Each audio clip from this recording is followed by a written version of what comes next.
Hello, Chris. Again, it's really wonderful that you can join us today at this fatigue conference and tell us about your experience with managing a fatigue condition. I know that you've got lots to say, and I do know that you're very inspiring and very thoughtful and reflective about your experience. And I know there's going to be many people who are going to benefit from your wisdom. So thank you for being here. Yeah, no, And thanks for inviting me. Really sort of pleased to be involved with this. Great. Well, look, why don't we just kick off straight away and start perhaps just asking a couple of questions about really your diagnosis, like what happened, what on reflection, what you think was going on. That'd be really great for people just to understand a bit more about your diagnosis. Yeah, okay. So, I mean, essentially, prior to this, I sort of considered myself to be, a healthy individual. Did a lot of exercise. Watched what I ate, and I think with a bit more of background on this was I worked in the commercial property sector, and it's sort of quite a stressful job. By no means more stressful than other jobs. A sort of a normal level of stress, and I was aware of that, so I, always try to look after myself and keep myself fit. And prior to being unwell, I was doing a house extension, and in hindsight, I think perhaps the balance of life wasn't quite where it needed to be. And I think that's, common to most people. We're sort of awash with social media and all these sort of ideas of being able to do things non-stop and continually go on. And like I say, there was nothing unusual about my situation. It was pretty representative of most people I know and most people in my friendship group. But in hindsight, I would say perhaps I wasn't allowing myself as much rest as I could always, or I could have done with. And essentially, what happened was I went to work and sort of started to feel really unwell, really fluey. So I came home and went to bed, and the next day woke up and felt, the best way of describing it is fluey. And I said, look, I'll just go for a quick walk, get some fresh air. I know that's good for me, and come back and have a rest. And I went out for a walk and got sort of 10 minutes into the walk, and I thought I'm going to collapse. I'm going to completely go over here, and that did make me sort of very panicky and very anxious. And I was sort of thinking something really doesn't feel right here, and went back home and went to sleep, and I didn't wake up until the next day. So I think that was a sort of a 16-hour sleep, something like that. And the next day, walking to the bathroom, so I sort of sleeping on the first floor, and the bathroom's 5 meters from the bedroom.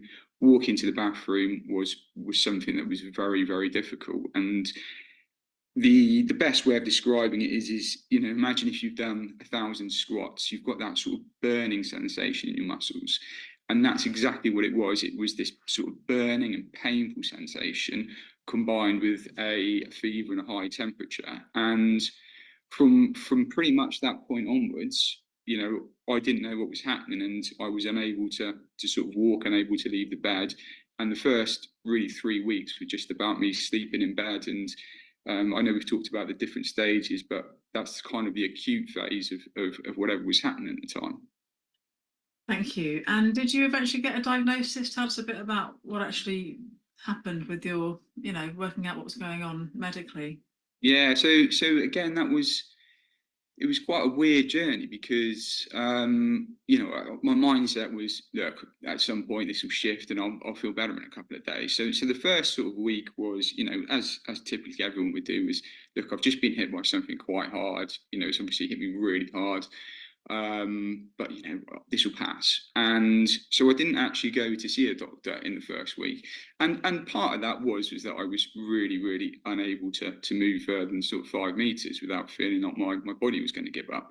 So 2 to 3 weeks in, I was thinking that this is not shifting. This is becoming, this could be something quite serious. And I got myself down to the local A&E department, and they took some blood tests, and in the blood test it showed that I think it was my white neutrophils were raised, which indicated that I had a virus, or I was still fighting a virus.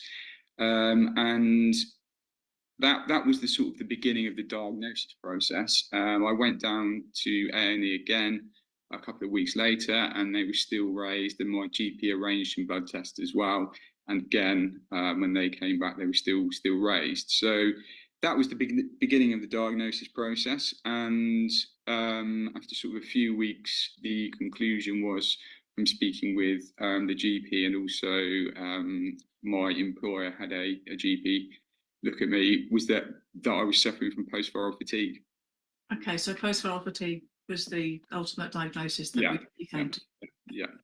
And can you tell us about your kind of recovery since then? I know that you have kind of described it in two phases. One, I think you described it as more like a survival phase or a kind of a acute phase, and then you also describe a kind of more of a recovery phase.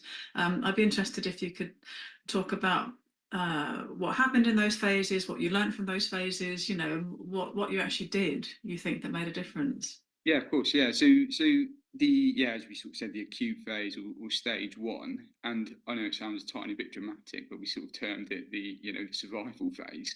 But that kind of was what it felt like. I'd sort of gone from being able to have a full-time job, do exercise, go go and see my friends, and live life, to being able to do absolutely nothing, and this sort of my world basically just honed into my house. And initially at the time, because I wasn't diagnosed for a couple of months, you're sort of really concerned about what's happening to you, because something's drastically wrong, but you don't know what it is.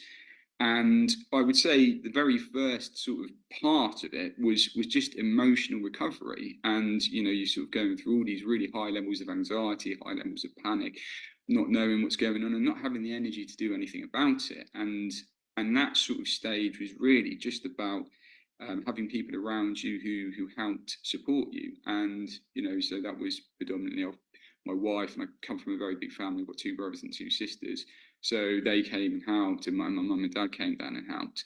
And then, really, as part of that process, one of the key factors in that recovery was actually my insurance company.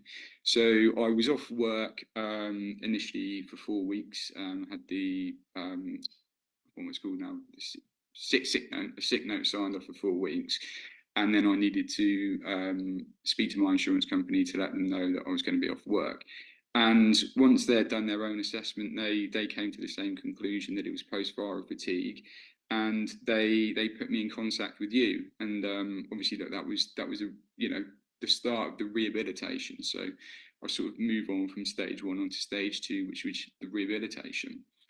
And then then we sort of met, and I think our first meet was probably about 15 to 20 minutes, because I didn't have the capacity to sort of concentrate for longer, or talk longer than that. And we basically, in a nutshell, comprised quite a detailed program that comprised, I guess the way I looked at it was climbing up a ladder, and we were climbing up a ladder on the physical side of things and the cognitive side of things. And we had to establish a baseline of where I was, and not necessarily where I wanted to end up, but how could I slowly and very gradually increase from this baseline. And so physically, and it sounds now to me crazy saying it, but the first physical thing was actually to get outside of my house. And I sort of set myself the target, I don't know if you remember this, of walking to the lamppost at the end of the road. And I got out and I couldn't get there. And so I said, right, the baseline will be my next door neighbour's gate. And once we set that baseline, it was then a case of just gradually increasing that. And cognitively, there were sort of various things we looked at, but the one that sticks in my mind was just reading, and having the actual ability to concentrate on reading. And so, we tested a couple of things, and we started with half a page. That's actually all I can read and concentrate. And after that half a page, I sort of am unable to hold it. So we started with that, and I think one of the sort of benefits of how I'm built is that sort of graded exposure really is sort of how my mind works, and that worked really, really well for me. And we basically went from there. And I know we've talked about this. So initially, when you sort of are struggling with not being able to do anything, every day's bad. and there are no good days at all, and it's quite it's quite a weird feeling because you do in reality, or I was certainly quite used to life being quite comfortable, and it was a real drastic shock to have every day was just a bad day. And once we started working on this sort of step ladder approach of gradually increasing, what I sort of said to myself was, look, each day just try and do one thing that gives you a tiny bit of credit. And that thing juggled because some days physically I wasn't able to do anything. So I would say, okay, that's fine, don't worry about that. Let's just try the reading. Let's just try and do a couple of words more. And that, I think, emotionally, so whilst we were working purely on the physical and the cognitive side of things, that emotionally started to really have a massive impact because those bad days, suddenly it started to be, well, that was a bad day, but there was a tiny bit of light in that day. And it progressed from there. It did, and it genuinely went from sort of one good day a week to two good day a week to three good days, and throughout this whole process, sort of gradually increased until now. Thankfully, the bad days are the anomaly as opposed to being the main factor on it. So yeah, that was a sort of a very brief overview of how we structured it and what we did. Yeah, no, that's great. Thanks, Chris. And I remember you talking a lot also about this feeling of trying to fight this feeling of having to be in the cave, if you like. When we're not well, there's a very natural instinct to be in the metaphorical cave, which is to kind of, hide out, be safe, be under the duvet, be indoors. Can you tell us a little bit about that, your experience of that feeling, and what you felt you had to do to try and push back a little bit on that? Yeah, yeah. So yeah, I think you described it to me really well. Is that when you're sort of under this intense emotional and cognitive stress and pressure, and feeling so unwell, that it's a very natural response to want to keep yourself safe. And if we look back to how we evolved, that was about staying in a cave. And it was once you sort of said that, it really did click into my head that that's exactly my approach. Was I just wanted to be ultra safe, and it's completely understandable when you don't trust your body, and I didn't trust my body. I sort of felt that if I did anything, I wouldn't be able to get back home. I wouldn't be able to make it. And there was really no easy way around it. It's you have to sort of say to yourself, I'm going to have to do something here just to sort of slowly expand that circle. And I do think that working with you gave me a little bit of peace of mind because all of these thoughts and feelings that I was feeling, for someone to articulate them back to me, made me realise, well, this isn't just me. Other people have experienced this, and other people have got through this. And so what I did was I started really, really, really simple and really, really slowly and just did the very, very small steps. And that started off with just getting to my local park. And the weird thing with it is that you sort of build it up in your head, and it was tough. But actually, once you get through it, the reward of doing something different and changing your scenery and seeing something was so much better than the fear of actually going out and doing it. And it's also amazing that quite quickly you then adapt to that. So getting to the park really was quite a big thing for me, and it's only 5 minutes from my house. But once I'd sort of done it 3 or 4 times, it no longer was in my head that that was a really big issue and something that I had to conquer. And once you sort of make that first step of okay, I've done that, it then gives you the confidence to go on and do the next step. And every single step that I've done, it was difficult, and every single step I was sort of overthinking it. But throughout that process, once I've done it, and once I'd sort of adjusted to the fact that I was okay in that situation, I didn't really think twice on it. So yeah, I mean, I think the key for that really was the uh, being able to speak to yourself and also your wider team and people who've been through that experience, and just having that reassurance that as tough as it is, as long as you do it, the benefit will heavily outweigh the disadvantages or the fear that you're feeling. And yeah, that was really the key thing for me to making that step. Yeah, no, thanks, Chris, because it's and I think you acknowledging that rehabilitation is tough is also actually quite important because recovery is never some kind of amazing straight line. There's always ups and downs within that recovery trajectory. And it is quite hard. And I think it's very important for people to hear your words and to say, you know what, it is tough and it's worth it. And it's worth sticking with it. And it's worth even doing your plan, even when you actually feel really rubbish. So thank you for kind of just bringing that reality. You know, it's not easy. And it's worth it. So yeah, thanks for that. Um, I'm wondering if we could move on to think about work, because I know a lot of people here at our conference are interested in the return to work process, and some people believe you can't even get back to work if you've had this kind of illness. And actually, you know, your return to work journey has been really interesting, and I think we've covered a few different bases, used a few different therapy tools, but also building on the rehabilitation principles. Perhaps you can share with us a little bit about your job, but also how you returned back to work and where you are now. Yeah. So yeah, the return to work. So I was always keen to get back to work, but that certainly in the initial stages felt like that was never going to happen. And I think what sort of gave me the confidence that it could happen was the initial recovery program that we were doing, because I could slowly, as we sort of talked about, see these improvements on a daily basis.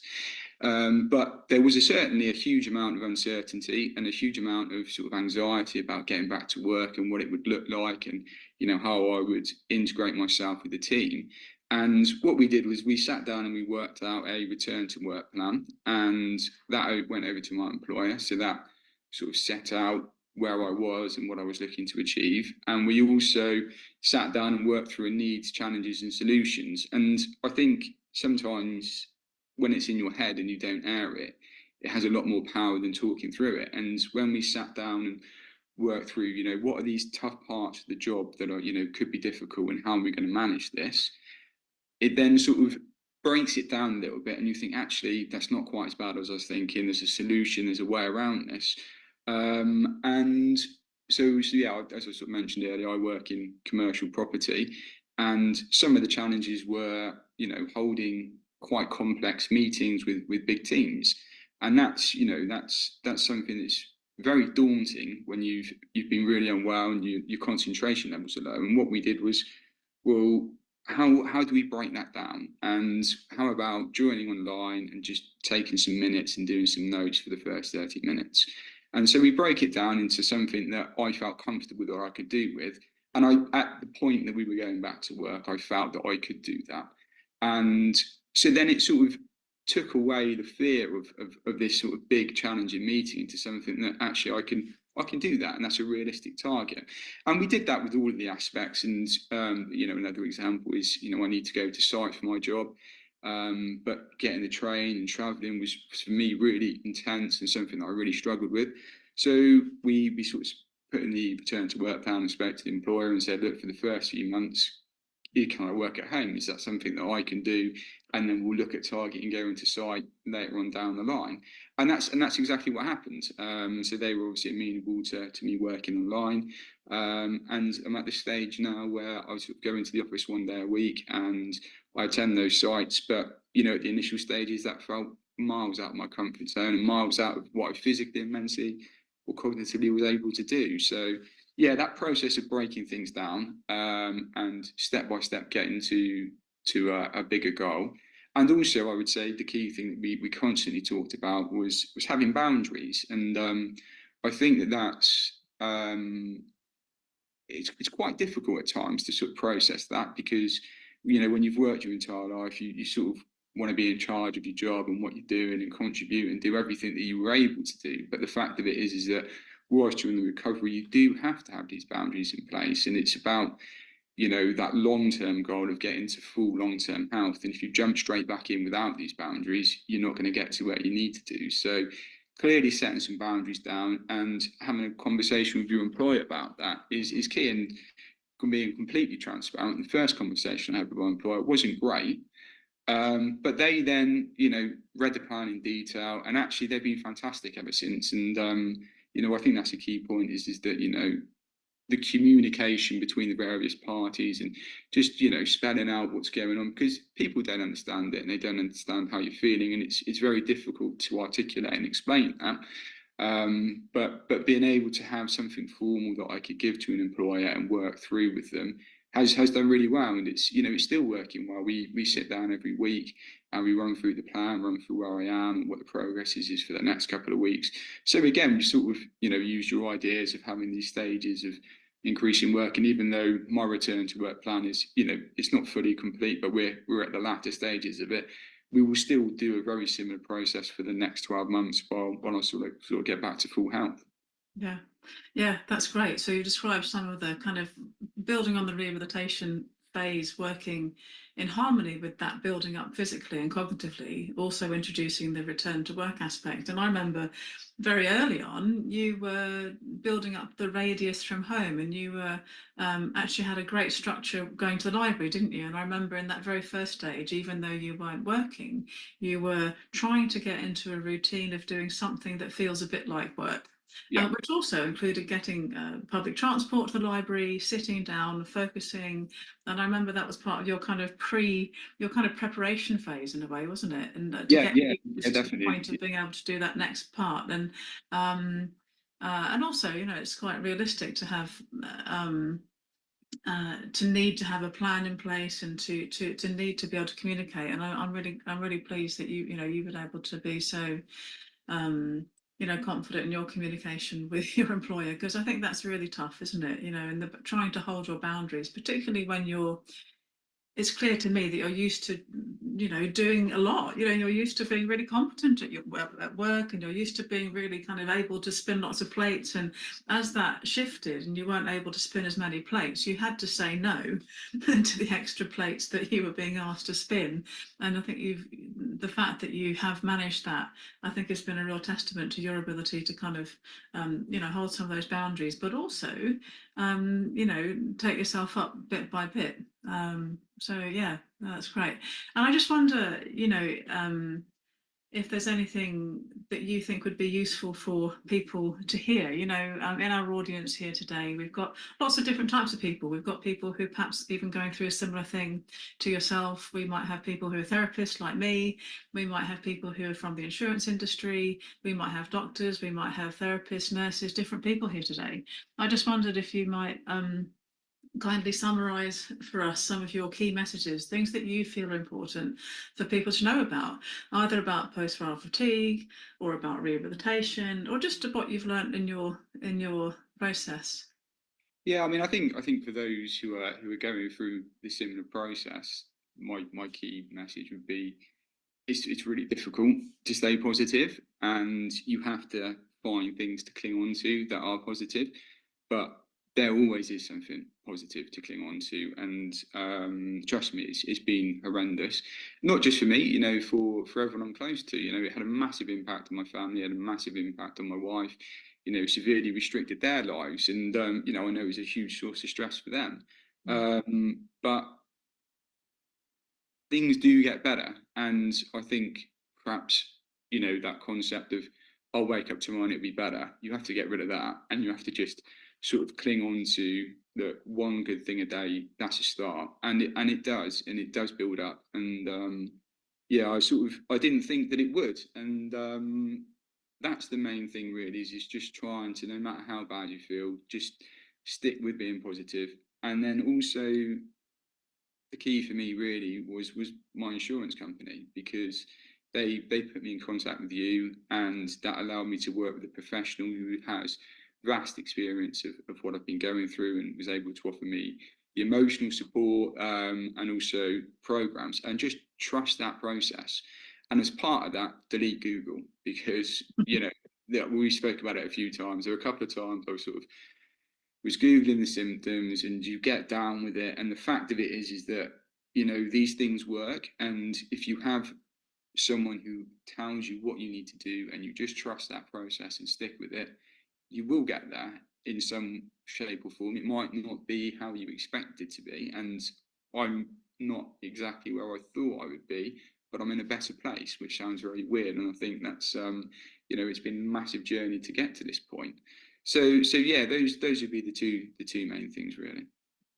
Yeah, absolutely. And I remember you kind of describing it to me as almost being like being covered in treacle, and this idea of that the process for you has been, or perhaps in your own words, describe that treacle metaphor for us, because I thought it was really evocative.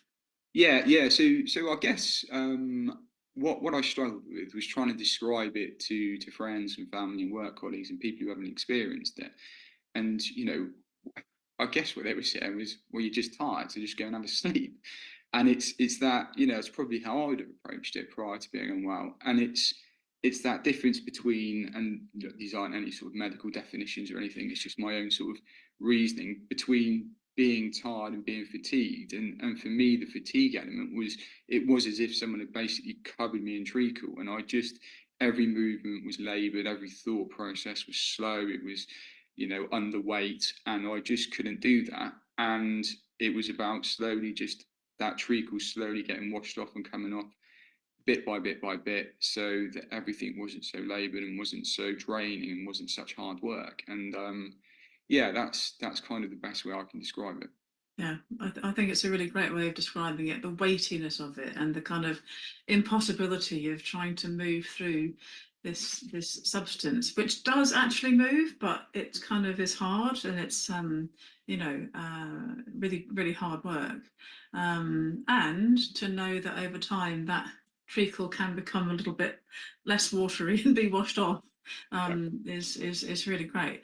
Perhaps that just leads me on to, I guess, where you are now. I know that you're not 100% where you'd like to be, but you're obviously very well into your recovery. I'm just wondering if you could tell us a bit about, what's next for you and, how you feel about the future. Yeah, I feel really positive, and I think if it's probably actually about a year to the day since we actually started working together. And if someone said to me, in 12 months' time, you will have the cognitive capacity to sit and talk about your experiences and go for a walk afterwards, which is what I'm intending to do, I would have thought, no chance, that's not going to happen. So, in terms of the future, I sort of feel very optimistic about it. And I think, as I touched upon very early, it's about having a little bit more of a balance in life. And that's something that this whole sort of journey and process has showed me, is that, my understanding of health and what full health looks like was maybe a little bit distorted. And working towards that balance. And I do think that's something that we've worked on quite a lot over the last year, of allowing yourself to recover and then going again and just building up things slowly. So yeah, I think you know getting back to full fitness and full health, which I definitely feel is doable and achievable. But also, once I'm there, allowing myself to always have that balance so that I'm maintaining. Yeah, great.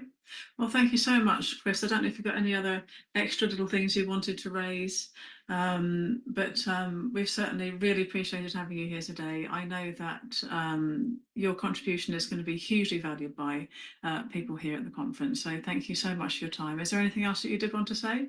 No, no, I think we've covered it all. Yeah, I think we sort of covered the key points with it. But yeah, I just, to anyone out there who's going through this, just trust the process and you will get there. Yeah, great. Well, thank you so much. And yeah, enjoy the rest of your day.